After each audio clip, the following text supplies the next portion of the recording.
Okay, so thank you everyone for being here on this rather cold day in 8th week. And thank you for making this term so wonderful so far in the Globalizing and Localizing the Great War seminar series.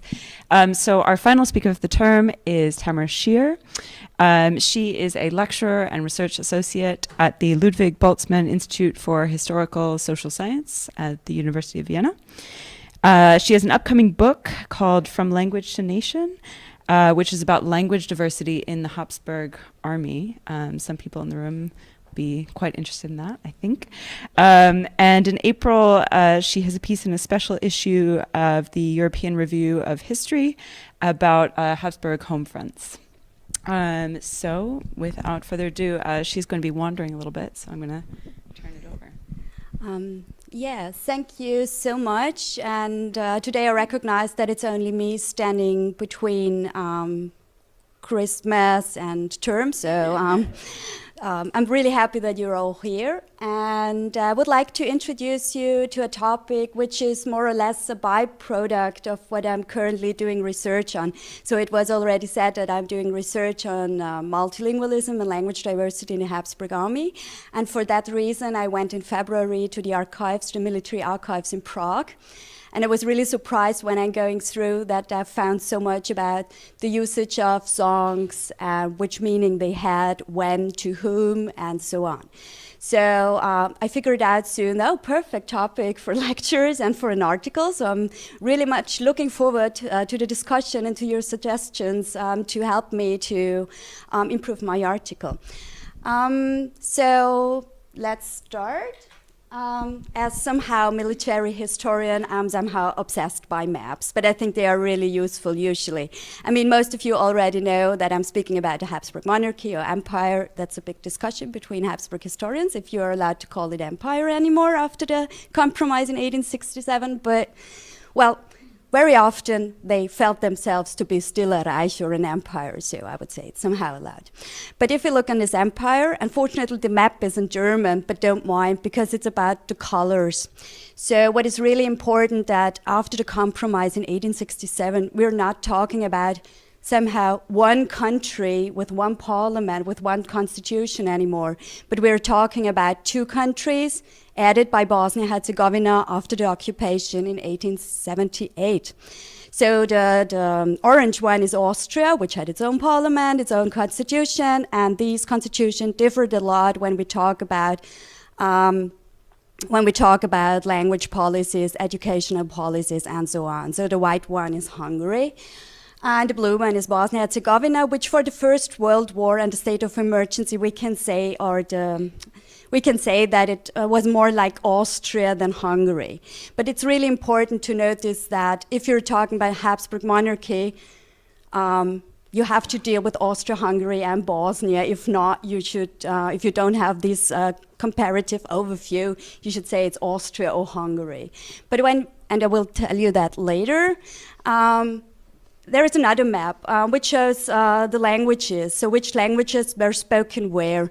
And it's also in German, but don't mind. It's just that I want to tell you that it was not like the red spot with the Germans living there and the green ones here, but it was mixed all over. I love to use this map for teaching because I always tell my students, don't believe in any statistics you haven't done on your own. Because it's based on two different types of census.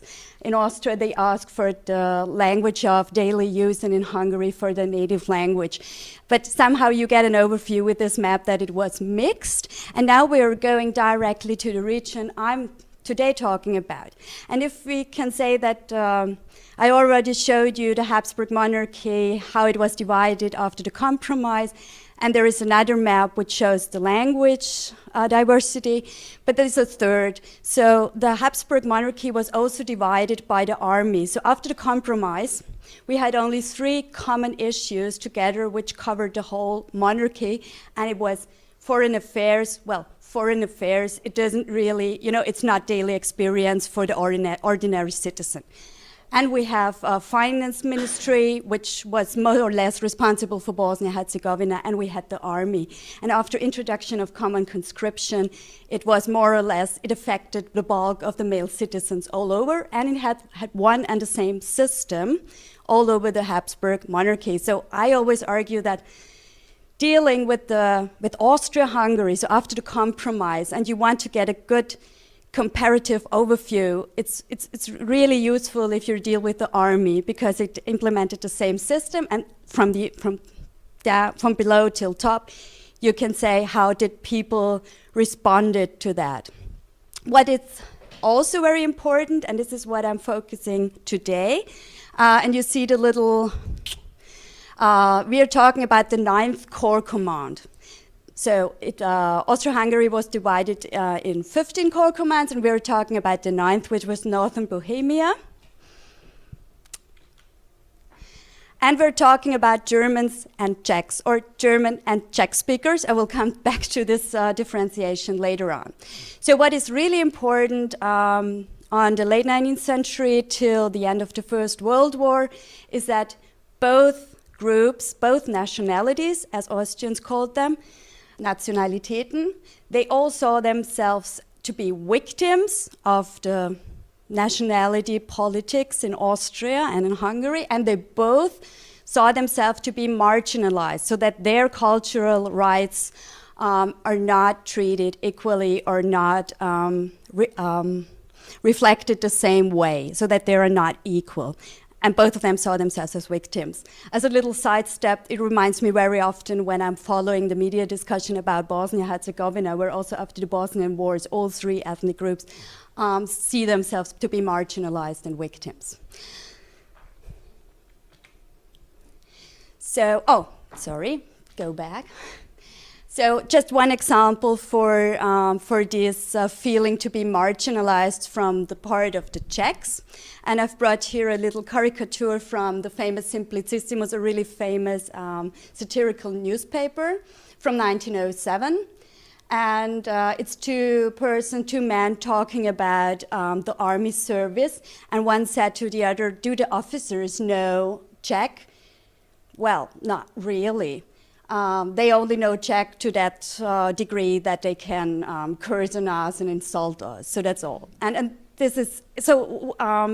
It seems like the Czech image of in Vienna and the Austrian government, they do not really take into account our language, and language was interpreted to be our national rights. But the Germans did totally the same.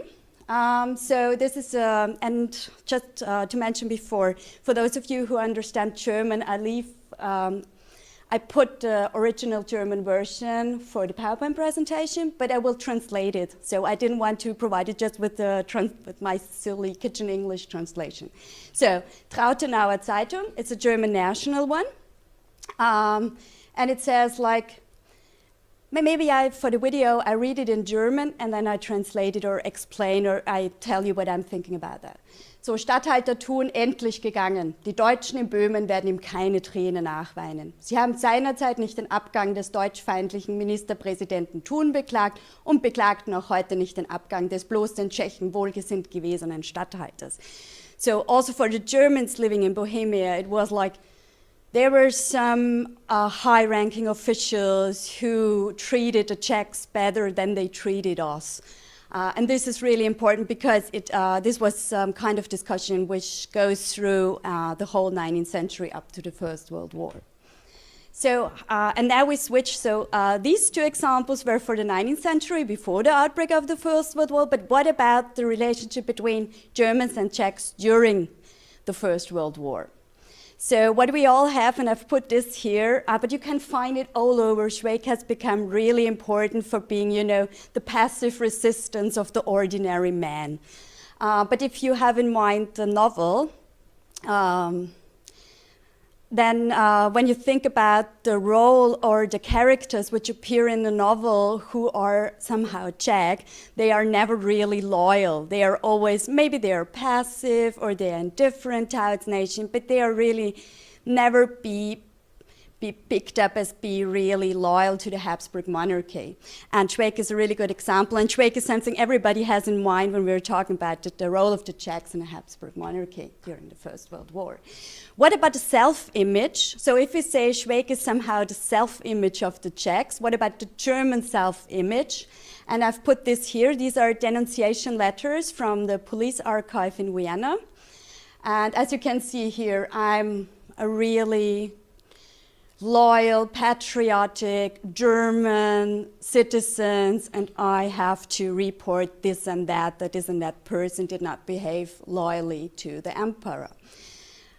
So the German self-image was, we were the only loyal ones in the monarchy till the very end. We are die-hard loyal. But what I will show you afterward, that in my little Bohemian Kohlkommand, it was really not like that. And Austrian administration was very well aware of that. So Jackson Historiography, it's some kind of this national narrative. There were not a single Czech fought loyally in the Habsburg monarchy, no one. So for a long time, this was really this national narrative. And when books came out about the role of the Czechs in the First World War, it was usually the Czech Legion, the heroes who fought for our nascent fatherland and so on. And I've brought this little stamp which commemorates of the Czech Legion soldiers. But there is also the new Habsburg history, and I wouldn't say it's really new because already in the 60s and 80s, historians like István Deák and so on pointed on that fact that, first of all, for many people it was not clear and not the main point of identification to be Czech and disloyal, German and loyal. And also there were many multilingual people with a Czech father and a German mother who were somehow loyal Austrians, but national affiliation was not the main category they identified themselves. Just one more example from the archive. This is the so-called Grundbuchblatt. It's a personal form for males who were enlisted in the army. And as you can see on the right, so very many people were multilingual, so spoke German and Czech. So what about my main questions? So is it really possible, and I read it now just not to start talking about anything else in between, is it possible to focus just on the First World War to get the whole picture about loyalty, disloyalty, patriotism, non-patriotism, and so on? And this is what I figured out when I was doing my PhD thesis about the planning of the state of emergency. It was like you have to go back before 1914, catch the situation, and then you can focus on the First World War by saying what has changed. Second, beside military penalties, censorship of correspondence and press, what else can tell us about the evaporation of the Rechtsstaat? So I think it's a word you can use in English too, Rechtsstaat, yeah. So what Peter Jetsons has said is one of the main reasons why the Habsburg monarchy collapsed during the First World War. So it was not defeat only, it was not only suppression and military trials and death penalties, it was the evaporation of the Rechtsstaat. So what is another catchy point you can deal with to trace that evaporation? And I argue today it's the songs. What are suitable sources to trace the crumbling and downfall of the Rechtsstaat by taking into account Czech and German speakers, or Czech and Germans equally? And I think this is really important because it's really hard to get good archival sources where you can trace back before 1914, after 1914, and where they are speaking the same way about Czechs and Germans. And very often I'm coming across literature dealing with Bohemia during the First World War, and you find only Czechs there, or you find only Germans there, or it's just from the perspective of Czech legionnaires or something like that. So I was really happy when I came to Prague by saying, oh yes, now I have the source where I can catch all of this. So I already said that it's a byproduct. I can skip this because it's just, it's cheap advertisement for my forthcoming book, okay? and it's in between, so I skip it. You already know I'm talking about language to nation and the regimental language in the Habsburg army. So I was really happy when I came to Prague and found these situational reports of the corps commands. So it's a serial source. Every historian is so happy if he finds a serial source, because so it's just the 9th Corps Command, because in Prague they also have the Prague Corps Command, but Prague is somehow an exception. And I also had the feeling that I don't want to deal with an urban environment. I was focusing in the previous years in my research on Budapest and Vienna and Sarajevo. So I really want to catch the more rural areas and more, not the urban space with all the newspapers and the national associations and so on. And it was and then I decided to go for the 9th Corps Command, which had its main town in Josefstadt, Josefov, later on in Leitmeritz, Litomerische. And before the war, about bi-monthly, they had to report to the War Ministry about what's going on in their territory. And after the war broke out, they had to report to the War Surveillance Office. Sidestep, the War Surveillance Office was set up to control the state of emergency and all the emergency laws. So they reported bi-monthly. It's always between 10 and 15 pages, depends on the paper and who was writing. And what is also important, so this is only the first step for my book, I will compare 5 different corps commands to catch all the nationalities. So it's available for all corps commands. So all corps commands had the same order to report, and they were dealing with almost the same incidents. The good thing is, if you know German, you can cover the whole empire, because in each corps command, 90% of the documents are in German, because it was the official service language. Sometimes you have some censored letters in between or some press articles, and it's in the language of the region. So you can also find Croat and Hungarian ones, but usually it's in German. So, and what did they dealt with? First, the overall mood. So they were collecting the police reports from all over the territory, and what people did when they reported, oh, someone did subversive behavior, or agents were sent to meetings of associations, and then they wrote a report saying what's going on. I've brought some examples. The second point was press reports which were confiscated. This was not that much before 1914. I mean, there was some kind of censorship somehow, but not that harsh as during the First World War. But they collected press reports which they assessed to be disloyal before the war. So after 1914, there was a third point added. It's when the men were called to arms and had to pass these medical examinations, and they reported really in detail in each town what the future soldiers did, which songs they sang, how they reacted to the call to the arms. And also during the war, more and more they are dealing with letters. So there was, according to the state of emergency, there was letters were censored too. So if someone went to the post office, there was a censor, someone responsible for censorship reading that, and if they inhibited them, they sent it to the army. So to the corps command, and they then decided what's going on, what they want to do with that, or how to deal with that, and then they sent it to Vienna. And the denunciations, so when people were writing letters saying, oh, my Czech neighbor, he is praising the Russians, or oh, this, and I will bring you some examples, or these Germans are doing something subversive, and I will tell you afterwards what subversive means.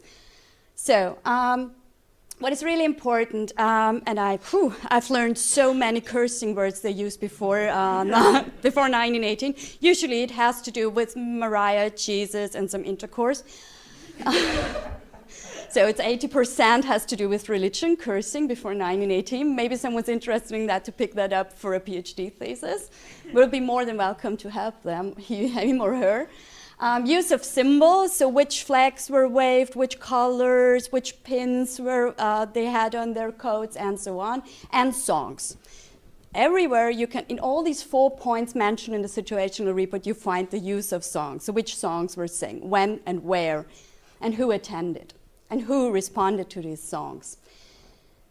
The funny thing, or the funny, I always tell my students, don't use in academic lectures funny or sad or bad or good. The interesting thing was that these military reports tell us more about the civil population and their reaction, their willingness their willingness or their standpoint towards the whole monarchy and to the war effort than it tells us about the army or the army members. What is also important, I will show you later on too, is they labeled them. So when they said, well, this and that person said something against the emperor, they said you have the first name, the last name, and then added a Czech, a German. And what is really important, and we always have this discussion, and I just want to point it here, is Eberhard, Pollmann, Reicher, Wolf, which sounds really German, they are Czechs, and Zwanzar and Benesch are often Germans. So it's, for me, it's always really important to reflect it's not the surname which indicates national affiliation. So let's go for singing. I was also thinking of, I mean, if we're thinking about today and you're walking through a town and someone's singing, you think, is this person weird? But before 1918, it was really commonplace. So when someone was walking, and most people walked because they had no horse, they had no car, and then they were singing. And people had so many songs for every possible situation. They did their own music at home. In the church they sang, in pubs they sang, and also the military sang when they were marching through the streets. And very often, so even in a small town, minimum 5 times a week, you had a so-called Platzkonzert, where the military was playing or the gendarmes were playing. So they all had their own bands. So music and someone singing in reality, not for radio, it was daily occurrence. It was something really usual. And what I just want to point out here, and you see it on the left, it's a cover of music notes. This is what we usually come across when we are, or when I, as a historian, and where you usually use memoirs of people belonging to the bourgeoisie or the upper middle class. So this cover music notes, that's this middle class, higher middle class way of singing and making music. But it's also the ordinary people singing all the time. But this is what you usually do not come across in the archives. And what is also really important, and on the right you see, it's called the Männerchor, the Völkerhymne, but it's the Emperor's Anthem. And the Emperor's Anthem was translated, so there were lyrics for all the 11 recognized languages. I also came across a Yiddish one, but I'm not sure if it was really officially used. But the 11 officially used languages had their own version of the Emperor's Anthem, which will come back later, because when during the First World War, some languages were labeled to be disloyal just by using them. It's really important if someone sang the Emperor's Anthem in Czech or something else. What is also really important during the 19th century, I put that here, is that some songs were already connected to be a nationalistic expression. And also here, I want to show you that most historians who have dealt with that, it's opera, theater music, cabarets, and so on, but not the ordinary songs sang by the people on the streets. So what is the legal framework? As you can see here, I'm somehow obsessed by law because I studied it for 2 semesters, then figured out I didn't really like it. I'm more interested in history, but I always try myself that I have not wasted just 2 years. So legal framework, what is really important, and because it's then also connected to what I said in the beginning with the evaporation of the Rechtsstaat. The Wacht am Rhein. It was forbidden in Austria since somehow ever, so you were not allowed to sing that song. Hungary, I don't know yet, so as I said already, it's a work in progress, but I would be very much interested how it was in Hungary. I have not found any literature on that so far, that some historian dealt with that. But what was the shift is it was forbidden till 1918. but it was not punished anymore because it was the song of the German Reich and they were then the ally. Kde domov muj, it was allowed. Sometimes I came across regulation where it said you're not allowed to, but it was before 1915, so after the so-called betrayal of the Czech regiments when they in masses deserted to the Russians. Then it was forbidden, but before not. And we should also keep in mind when we're talking about patriotic or nationalistic song, there was in the beginning also a German version. So it was more connected to Czechs and Germans living in Bohemia. So Kde domov muj means where is my fatherland, my homeland. And it was also, homeland was Bohemia for both Czech and Germans. There are also other songs which are somehow forbidden or not. Deutschland, Deutschland über alles was the most peculiar case because the melody is the same like the Emperor's Anthem. I mean, it's sang a bit more faster than the Emperor's Anthem, but that's really important. Deutschland, Deutschland über alles was forbidden, but, well, not the melody, the lyrics. There was Hey Slovene, always a discussion if it's patriotic, nationalistic, or whatsoever. What is really important for the situational reports, and what I really dislike when doing research on that, is that you usually have the incident is reported, and then they said they are doing interviews with the people involved, but usually there is, what is not in the situational reports is how, if these people were really punished or not. So it's really rare cases. So you have to go to all the cold files and be happy if you find how the incidents ended. Yeah, and what I also want to say is, okay, this is the legal framework, but what happened in practice?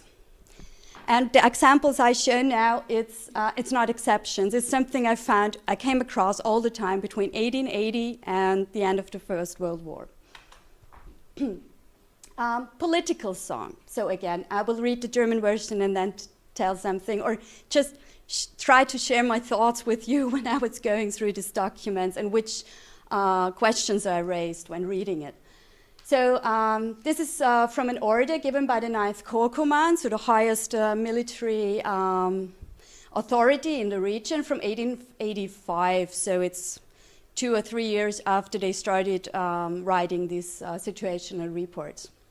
Das Regiment hat dafür Sorge zu tragen, dass von der Musik des Regiments keinerlei politische Lieder oder Motive wie Kde domov muj, Wacht am Rhein, was ist das deutsche Vaterland, Hey Slovene gespielt werden und dass der Musik nirgends, wo eine politische Demonstration wahrscheinlich zu spielen gestattet wird.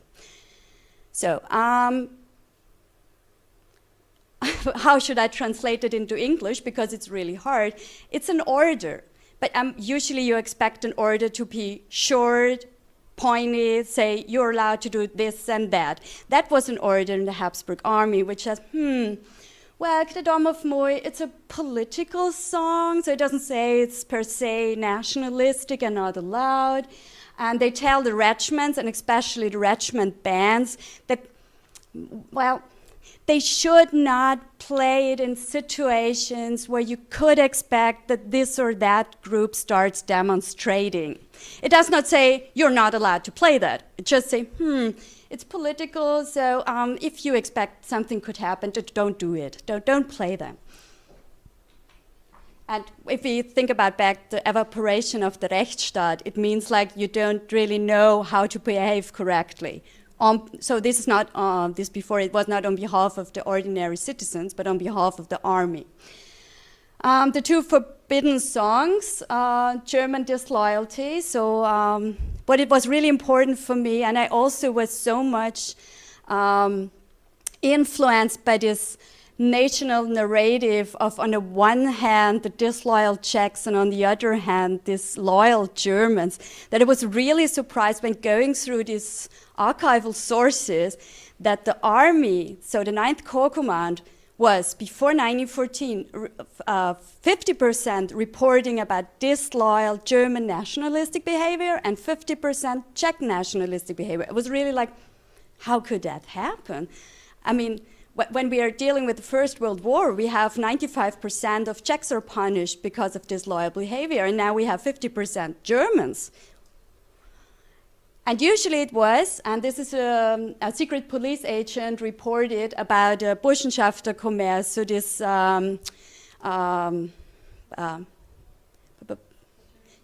fraternities, universities, or high schools who were meeting, and they had branches all over the Habsburg monarchy, but also in Germany. And this fraternity already had the name Germania. And the Habsburg monarchy, or the authorities from Vienna, from the ministries and from the army, they also sent to their meetings police agents who then reported what was going on there. And well, this police agent pointed on the fact that the two forbidden songs were not sang. What does this tell us? What does this tell a historian? That usually they sang it and he expected them to sing it, but they did not. And then he ended with, well, and then there was a reserve lieutenant. This is why the army was so interested also in that. And in the end of this meeting from this fraternity, he did a prost or cheered on the downfall or the decline of Austria. So this was really important, that also the Germans were not Austrian loyal, although they portrayed themselves till 1914, till 1918 and beyond. So what is really important is that they did not only report about German nationalism in Bohemia before 1914, but they also punished them, although in very many cases, but this also happened to the Czechs. This is a report from a higher civil administration from 1897. Nachdem es schon Verletzte gab, hat er Militärassistenz angefordert. Eine Illustration der Situation liefert auch die Tatsache, dass die vor dem Gasthaus des Kupple befindlichen Deutschnationalen bei der Annäherung der Militärassistenz ostentativ die Wacht am Rhein gesungen haben, anstimmten und in Heilrufe ausbrachen, sodass ich mich bemüßigt sah, diese Provokation unter Androhung der sofortigen Sperrung des Lokals zu untersagen. So I already told you that very often they were punished for using the Wacht am Rhein. There were also officers, or like this reserve officer before, who then had to leave the army. They lost their officer status when singing German nationalistic songs or when they affiliated too much with German nationalists. But very often it was what he says here. There was, in a pub, there was some kind of riots, and some German nationalists sang the Wacht am Rhein, and so they sent the army in there, and they just told them, please stop, then if you don't stop, you will be punished. But there was no punishment at all. But this is really important because it happened also to the Czechs. But what is really important, it depended on the police agent, on the respective officer who came there, and how his skills were on behalf of dealing with such situations. There were some officers who were somehow German nationalists, and they say, okay, you're saying the I've heard nothing.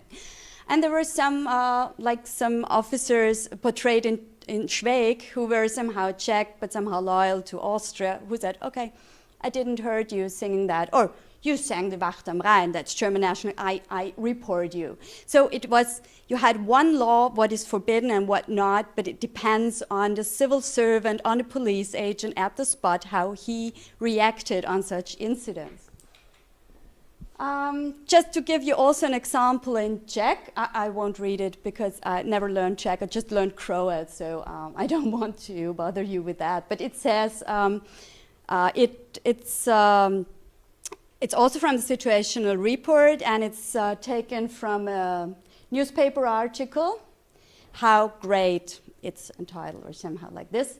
And it says, oh, interesting, there is a general punishing someone singing die Wacht am Rhein, but usually every little lieutenant is punishing people singing Kde domov muj.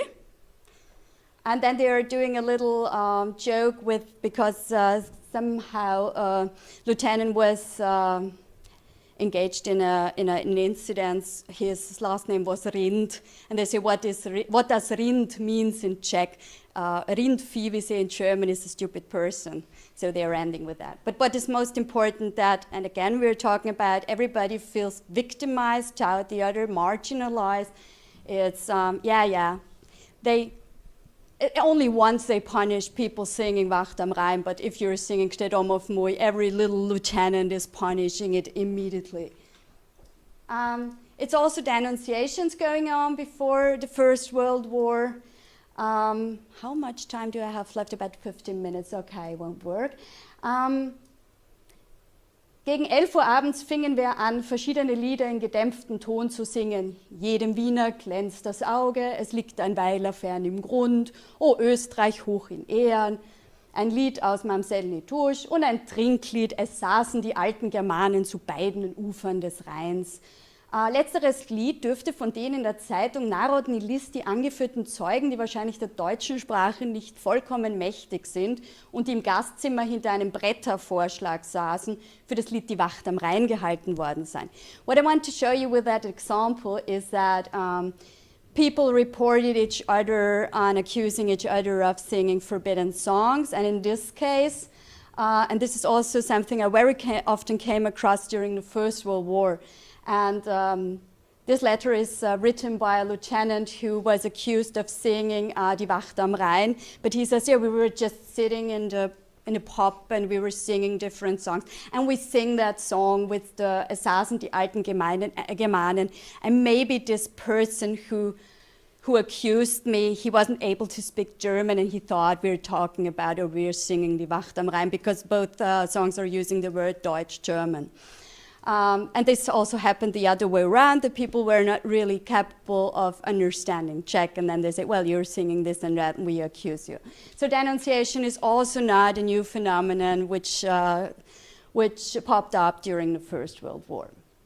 What is really important when we are now going back to Kde domov muj and the Wacht am Rhein, one is forbidden and the other one patriotic, local patriotic song, or maybe a nationalistic expression or not, or yeah, depends on the situation when it's sang and by whom and so on. It started changing towards Kde domov muj is a nationalistic expression when the little mobilization started in the course of the annexation crisis, where some Bohemian troops were sent to the borders to Bosnia. And this report by a lieutenant from 1908 says, ungefähr halbwegs zwischen Hohenmaut und Kotzen begann einzelne Mannschaft der beiden Querzüge das Lied Kde domov muj zu singen. So the soldiers sang Kde domov muj while they were marching to the train station. Ich machte Leutnant Bratranek, der dem Transport angehörte, der tschechischen Sprache aber nicht mächtig ist, aufmerksam, dass dies ein tschechisches Nationallied sei und es nicht angehe, dass dieses Lied mit Rücksicht auf die gegenwärtigen politischen Zustände in Böhmen und mit Rücksicht auf die deutsche Mannschaft gesungen werde. Leutnant Bratranek gab sofort den Befehl zum Einstellen des Liedes. So the soldiers are marching so the soldiers who are mobilized and a march to the train station to be sent to Bosnia, they start singing Kde domov muj. And there was another lieutenant who went to the lieutenant who accompanied these soldiers. Make them stop singing this song because it's Czech national song. And then he stopped. And then there was a big discussion between the corps command and these lieutenants, so the one who allowed the soldiers singing that song and the one who went to him and said, you're not allowed, stop that immediately. It went to the corps command and it was discussed also in Vienna, if it's allowed or not. And this is the answer by the corps command. And I'm not reading it in German because I'm running out of time, but it says, it's this Kde domov muj, this song is the Bohemian national hymn. And it's not a nationalistic one or something like that. So to forbid singing Kde domov muj was not allowed. And also this lieutenant who said stop that immediately, he was somehow punished and he was told not to do that anymore. And Vienna War Ministry also said that it's helping the Czech soldiers to express their loyalty, and when they sing this song, in particular when they have to go maybe for war to Bosnia. So it's good for their morale if they're allowed to sing that. And again, they said it's not forbidden. It says that it's not forbidden in the end, although it doesn't address it directly. But it says it's a Bohemian song and not a nationalistic one. Just one example that you can see, it's always, every time something like this happened, in whatsoever little village somewhere, it was always picked up by the press.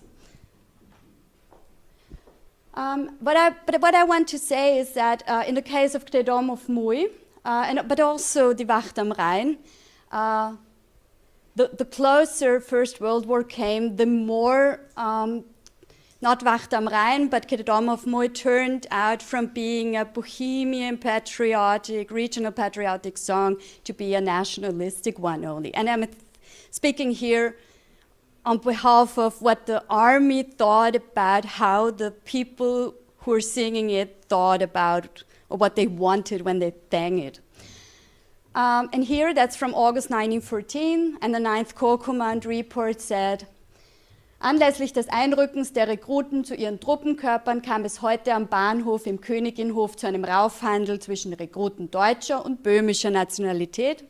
Die Rekruten, die größtenteils betrunken waren, riefen deutscherseits Heil und sangen die Wacht am Rhein, während sie böhmischerseits nationale Lieder sangen, Slava oder Nastar. Why is that's so important for me? And it's not this one. It started about at the turn of the century. So for a long time, when people wanted to show their Austrian patriotism or Habsburg patriotism, during marching or during events, they sang the Emperor's Anthem. If the Czechs wanted to address that they are Czech national, they sang the Kde domov muj more and more as a nationalistic song, and the German nationalists sang more and more die Wacht am Rhein. But what we can see here, it's somehow, there is no Emperor's Anthem anymore. One group sang the Kde domov muj as to be a Czech nationalist, and the other ones exclusively die Wacht am Rhein. Another crucial moment is after the so-called betrayal, so when some companies or soldiers from certain regiments of the Habsburg army during the First World War deserted to the Russians. And also, again, songs are somehow a crucial moment to catch patriotism or disloyalty. And this is from the Pilsner Tagblatt report about the marching troops. Auf dem Ringplatz hielt Major Kircheisel folgende Ansprache. Unser Regiment hat nichts Gemeinschaftliches mit den Elenden, welche ihre Kriegsbrüder und ihre Fahne verraten haben, zum Feinde übergegangen sind. Das Transferieren des Pilsner Bataillons nach Rumburg geschah aus dem Grunde, um die Soldaten vor gewissen Elementen fernzuhalten. Sodann wiederholte der Major die Rede, auch tschechisch. Die Musik spielte, Heil dir im Siegeskranz und Kde domov muj. What is important to show here that even after the desertants from the Czechs, the army members, before they left the town with the new soldiers and went to the front, there were many, so at the marketplace they held speeches, and they were still using Czech and German in the best case. But what this report says, again, the Emperor's Anthem was not that fancy any longer. So for the Czechs, they played Kde domov muj, and for the Germans, Heil dir im Siegeskranz, which was also one of these songs before 1914, which were be seen officially as to be German nationalistic. I'm totally missing more and more the Emperor's Anthem. In Bohemia, this is really important, I guess, so I'm really looking forward about the other Corps Command situational reports and about the usage of songs. But this is just for Bohemia, and for a part of Bohemia which is bordering Germany and Russia.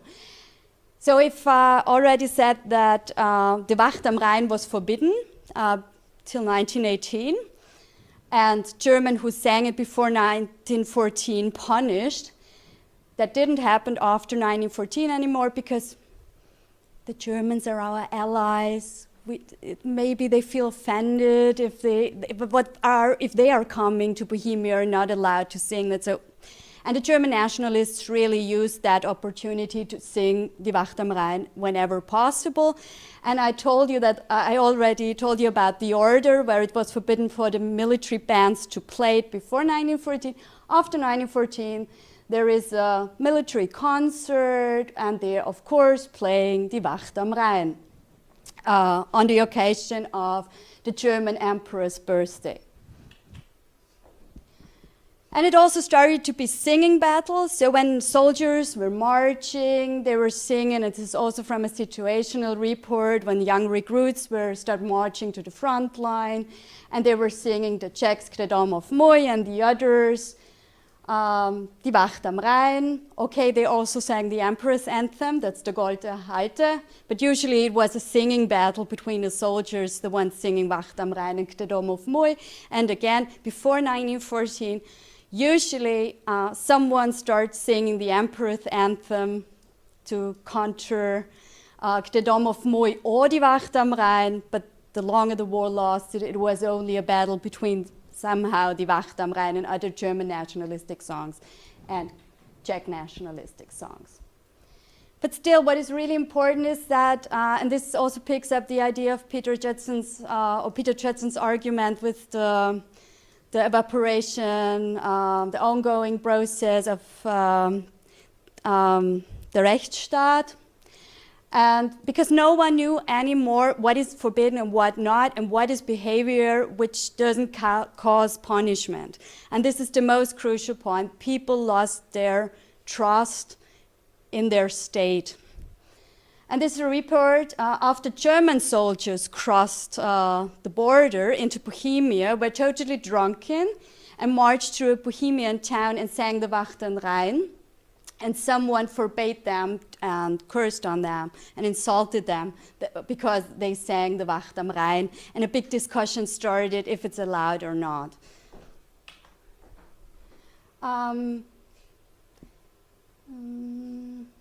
Sorry, I have to read that first because I put that in as latest slide.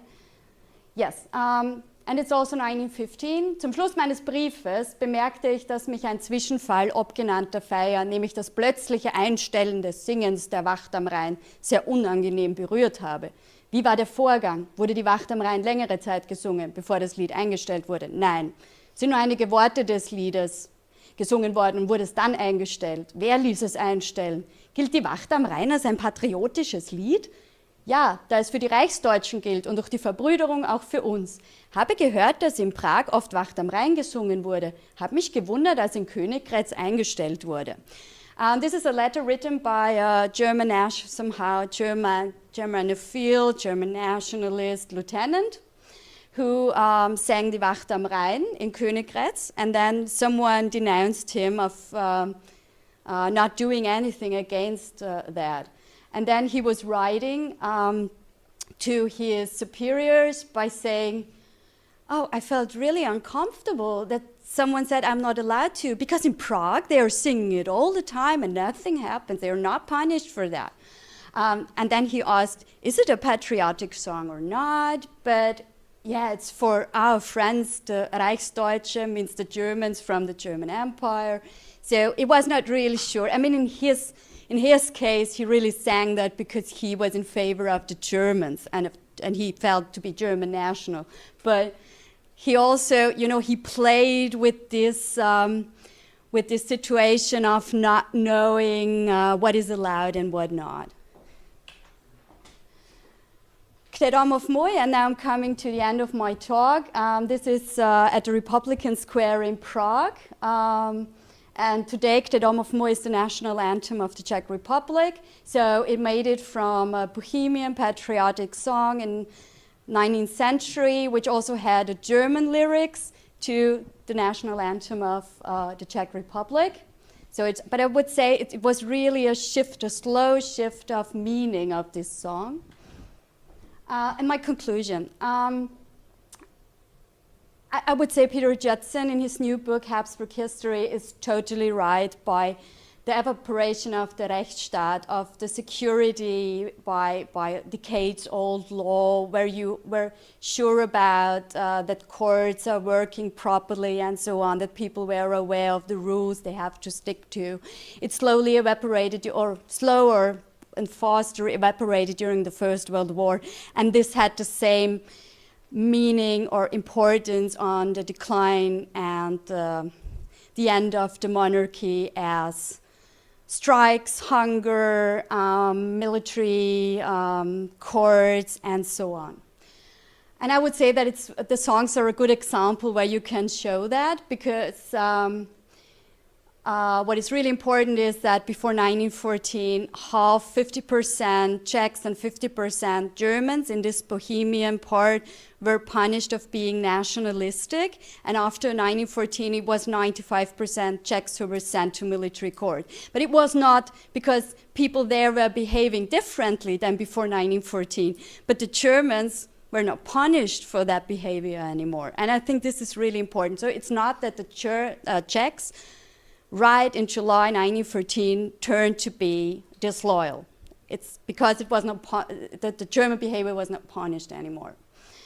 But it's also important that during, with the start of the war and the emergency laws, there were the officials and the military commands had so many new rules, so many new orders they have to stick to, that they were totally, they totally ended up in a chaos. And they also had unexperienced personnel, because most of the men were sent to fight at the front, and so they had to deal with less personnel and more regulations than before 1914.